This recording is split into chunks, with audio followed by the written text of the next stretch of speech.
Okay, so this is the fourth video of exercise 5.5 on page 127.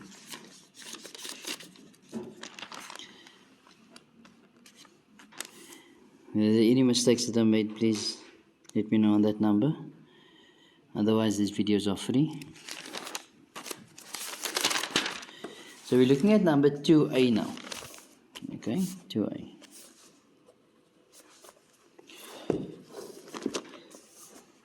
So number 2a, we are given y is equal to negative 2x squared plus 8.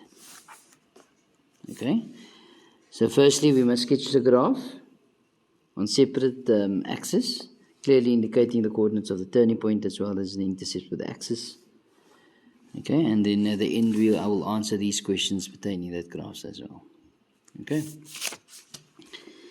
so firstly that is negative, so the graph is frowning, it has a maximum. Secondly is our x-intercept. What do you do for x-intercept? We let y equal to 0. Okay, so we got 0 is equal to negative 2x squared plus 8. Pursuit of calculating x, I can either divide by negative 2 and then factorize, we take it over, becomes 2x squared is equal to 8, divided by 2 both sides, so therefore x squared is equal to 4. Square root thereof, if I introduce square root, plus minus, so x is equal to plus minus 2. Then we do for y-intercept. What do we do for y-intercept? We let x equal to 0. So y is equal to negative 2 into 0 squared plus 8, which gives me an answer of 8. Okay. Next we can work out the turning point. The turning point, in this case, as you can see here, it's now 0 on the x and 8 on the y. If we didn't know that, we're going to go minus b over 2a. Minus b over 2a would give you, there's no b value, so b value of 0. Okay, so 0 over 2a, which is 0 over negative 4, which is 0 over 4, which is 0. Put 0 back in, I'll get 8 out. Okay, so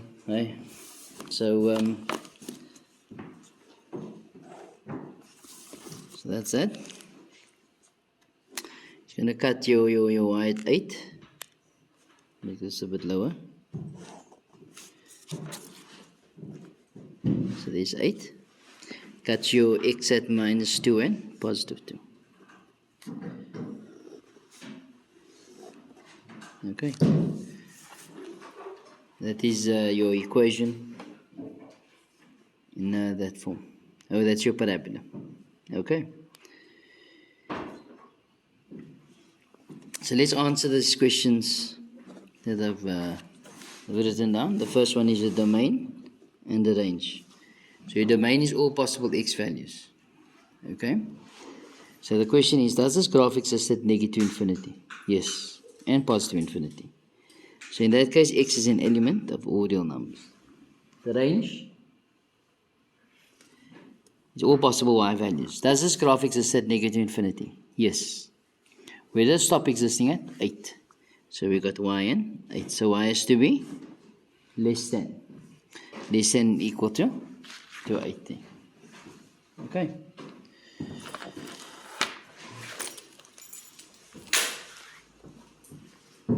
Let's look at number 2. In number 2, we ask, where is f of x greater or equal to 0, or is f of x less than 0? Okay. So as indicated before, this is the y is equal to 0 line. If it's more than 0, is this part of the graph. So it's from negative 2, until 2. So x is greater than negative 2, but less than 2. As you can see, it's equal, so it will equal as well. Where is f of x less than 0 is this part of the graph. So x must be less than negative 2, or x must be more than 2. Okay. Let's look at question 3. In question 3, is this a maximum or minimum function? It's a maximum, as you can see here. It has a maximum value of 8 and occurs at x is equal to 0. Okay? It's basically interpreting your turning point. The equation of the reflection in the x-axis. Let's go If something is reflected in x-axis, what's the rule? Y becomes negative. So if it's reflected in the x-axis, y becomes negative. So in other words, it's negative y is equal to negative 2x squared plus 8. So y is equal to 2x squared minus 8. I've divided throughout by negative. Okay?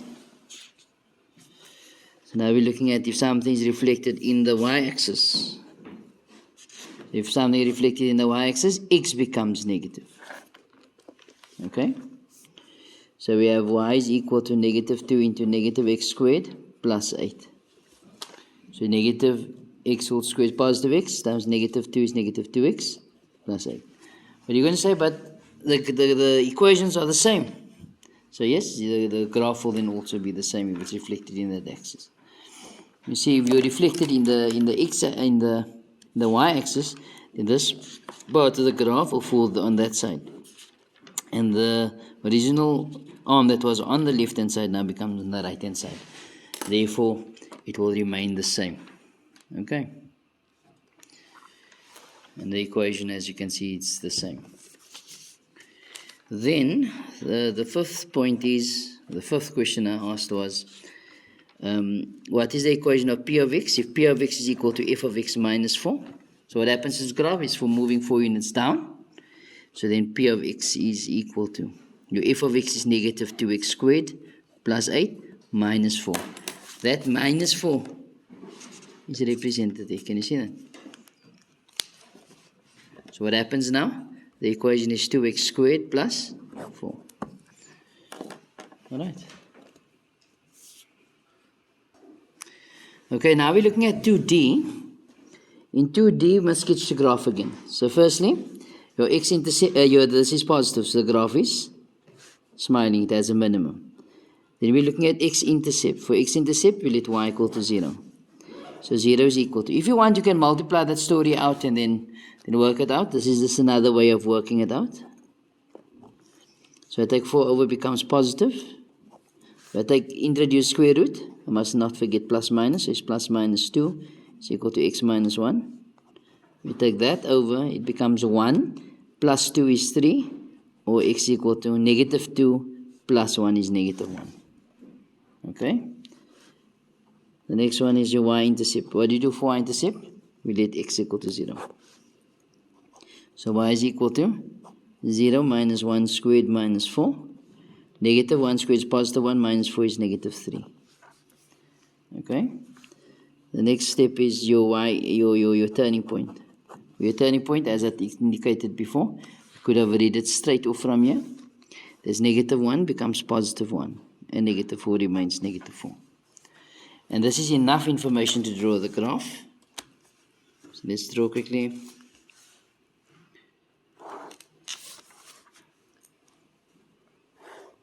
Okay. So you're going to cut your x at negative 1 and 3. The graph is smiling. It has a minimum value. It has a y-intercept at minus 3. It has a turning point on x equal to 1. So that's your axis of symmetry. X equal to 1. And it turns at negative 4. So that's 1 and negative 4. The graph goes through like that. Like that.